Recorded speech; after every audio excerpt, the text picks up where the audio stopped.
Hello, Thomas Millian here with the fourth installment of our study on martyrs and martyrdom. It's October 16th, 2025. I live in Southern California. It's a nice day. It's 80 degrees outside. We're going to learn about practical ways to translate comfort into action. For those in comfortable countries, the ethical responsibility is to turn their safety and resources into tangible support. This transforms the holiday season from a purely individual indulgence into a time of active global solidarity. Action.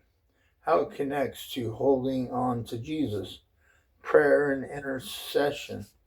Solidarity in spirit. This is the most direct way to stand with them.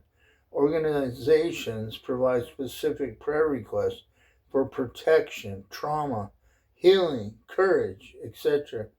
This ensures the comfortable are doing something more than just saying a phrase.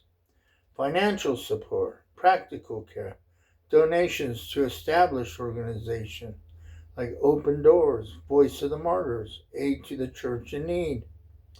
Provide immediate life-saving aid, Bible, shelter, food, trauma counseling, legal aid, and education for children of martyrs.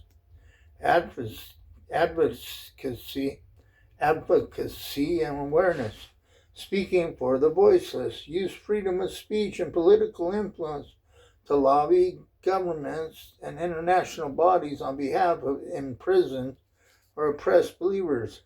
This uses the privilege of freedom as a tool for justice. Letters of encouragement. How it connects to holding on to Jesus. It's a direct connection. Some groups facilitate sending secure, encouraging letters to imprisoned or isolated believers. This directly communicates, "You are not forgotten. Your faith inspires me to hold on to Jesus." Redefining the holiday season. The disconnect feels sharpest during the holidays.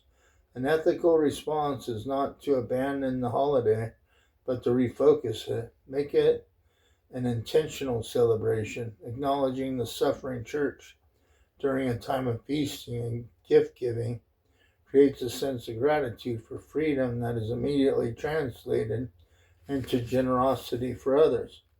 Focus on the core mission.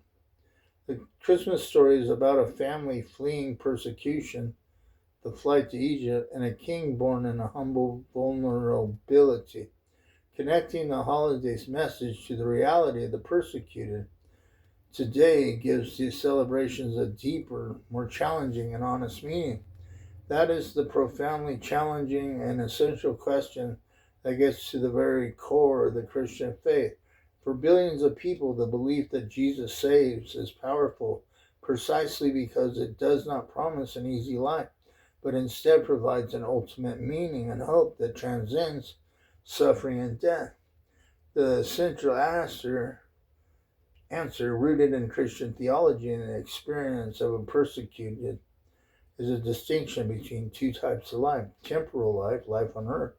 The New Testament guarantees that followers of Jesus will face suffering, persecution, and death. Eternal life, life to come. The New Testament guarantees a reward of eternal salvation, glory, and life with God, which they believe infinitely outweighs the temporal suffering. That's going to end it for today. We'll be back on lesson 5, I think, 4 or 5. We're going to get into the expectation of suffering and nature of salvation and evidence of unwavering faith. Thank you. Have a blessed day.